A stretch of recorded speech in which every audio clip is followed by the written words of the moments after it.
Hello, I'm Severn Suzukii speaking for ECHO, the Environmental Children's Organization. We're a group of 12 and 13-year-olds trying to make a difference. Vanessa Seti, Morgan Geisler, Michelle Quigg, and me. We've raised all the money to come here ourselves, to come 5,000 miles to tell you adults you must change your ways. Coming up here today, I have no hidden agenda. I am fighting for my future. Losing my future is not like losing an election or a few points on the stock market. I am here to speak for all generations to come. I am here to speak on behalf of the starving children around the world whose cries go unheard. I am here to speak for the countless animals dying across this planet because they have nowhere left to go. I am afraid to go out in the sun now because of the holes in our ozone. I am afraid to breathe the air because I don't know what chemicals are in it. I used to go fishing in Vancouver, my home, with my dad, until just a few years ago we found the fish full of cancers. And now we hear of animals and plants going extinct, every day vanishing forever. In my life, I have dreamt of seeing the great herds of wild animals, jungles and rainforests full of birds and butterflies. But now I wonder if they will even exist for my children to see. Did you have to worry of these things when you were my age? All this is happening before our eyes, and yet we act as if we have all the time we want and all the solutions. I'm only a child and I don't have all the solutions. But I want you to realize, neither do you. You don't know how to fix the holes in our ozone layer. You don't know how to bring the salmon back up a dead stream. You don't know how to bring back an animal now extinct. And you can't bring back the forest that once grew where there is now a desert. If you don't know how to fix it, please stop breaking it.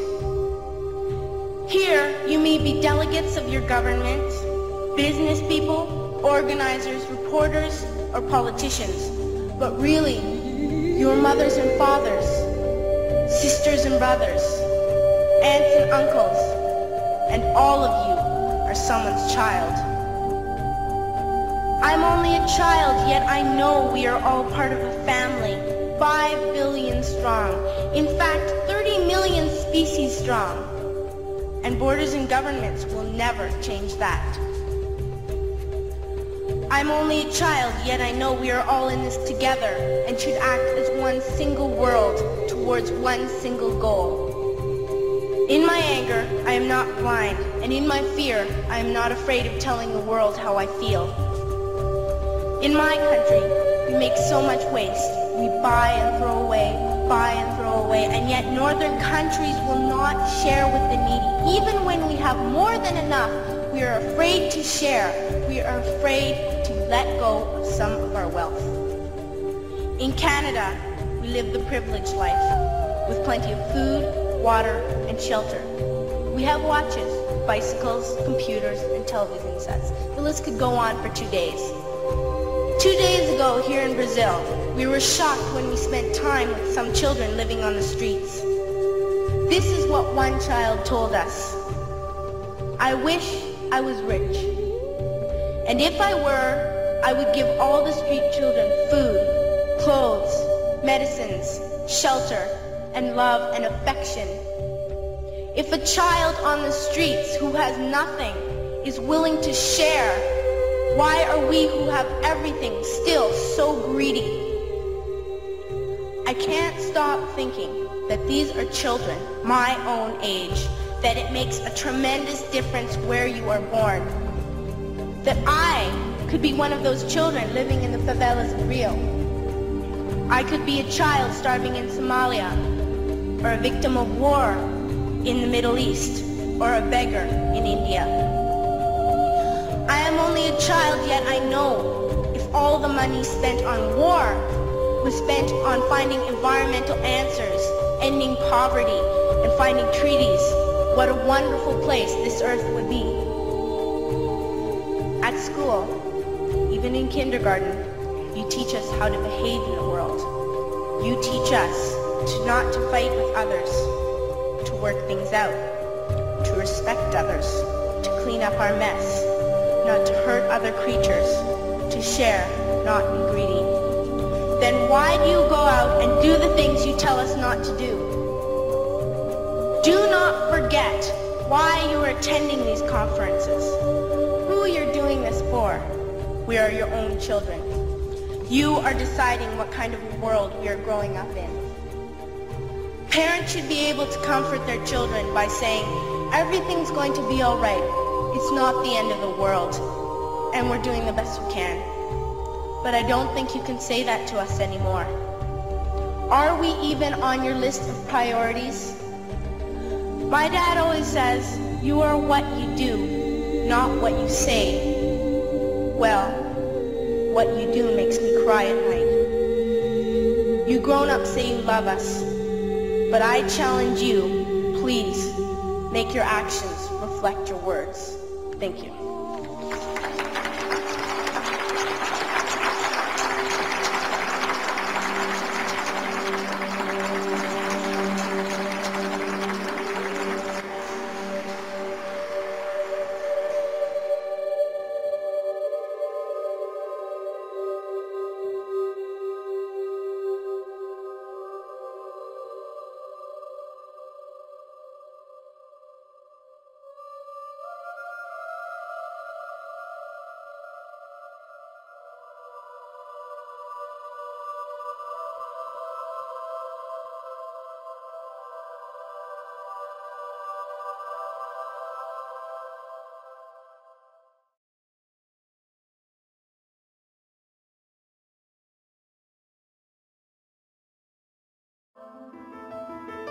Този филм видяхме, че измамата не е само една, но съчетавайки всички тези лъжи, дезинформация, ултрасекретни проекти и програми за прикриване на ключови факти от човешката история, осъзнаваме всъщност най-страшната измама, а именно, че всички умишлено сме въвлечени в нея.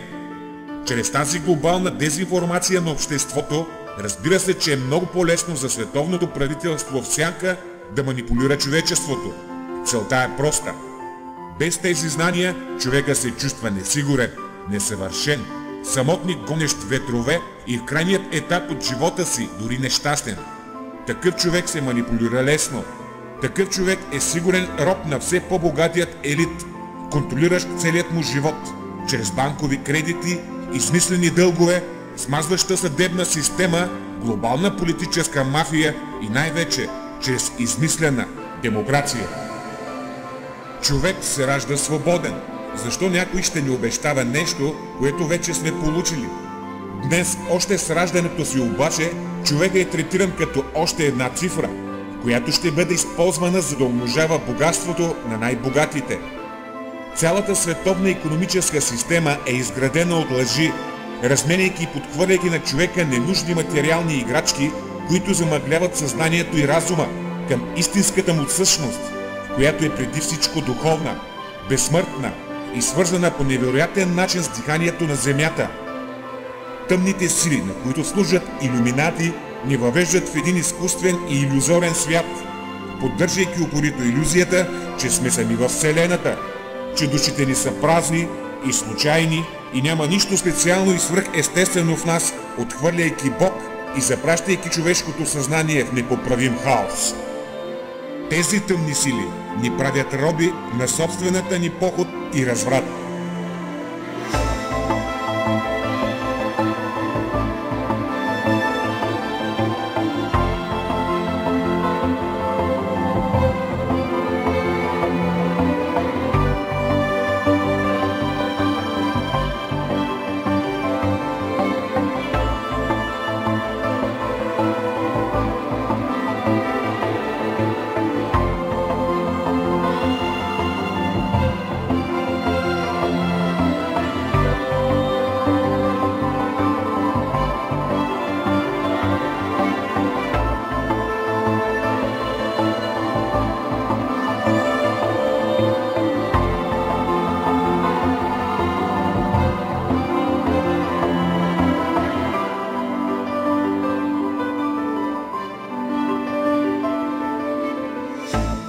Историята на планетата ни трябва да бъде написана отново, но не само от академично-научна гледна точка. Ако човешкият род иска да има бъдеще, трябва да познава миналото си, а в него решаваща роля са играли и боговете астронавти, като не бива да правим прибързаното заключение, че ние сме създадени от извънземни, защото веднага идва въпроса: а кой е създал пък самите тях?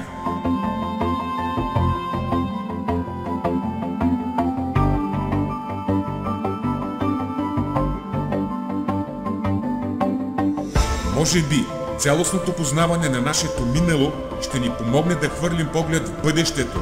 Може би днес се повтаря онова, което вече се е случило преди хилядолетия, защото в човека днес нищо не се е променило.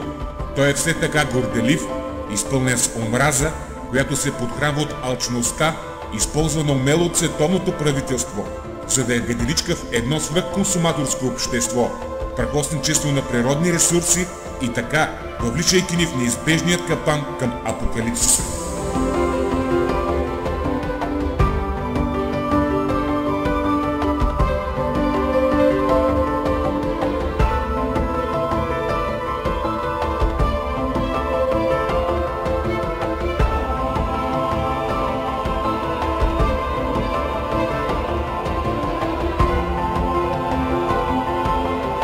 Илюзията, в която е потопена тази планета, е, че личното щастие е утопия и трябва хилядолетия да се прекланяш и вярваш в измислени и преекспонирани психобогове, за да служиш на едни и същи кръвни линии на световният елит.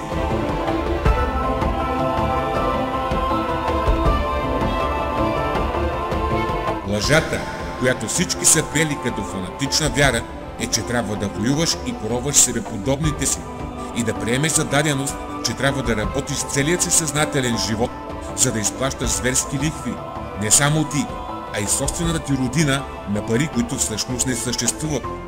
И че е нормално да те тровят с храна и лекарства на химическа основа и да вярваш тотално на контролираните медии за масово глобяване.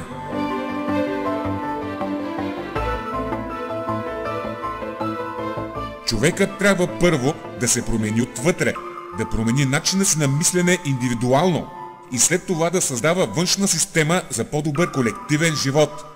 Това означава, че промяната трябва да настъпи отвътре навън, а не да променяме всичко извън и около нас, за да избягваме собственото си несъвършенство на съзнание, прехвърляйки вината на системата, която всъщност е създадена от самите нас. Съвременното общество е личното отражение на съвременния човек и личната борба на всеки един от нас индивидуално с тъмните сили в същността му е и самият смисъл на живота. Да променим собственото си аз към абсолютната любов. Аз лично го казвам по-просто. Обичайте се и си помагайте, защото всичко останало е губене на време.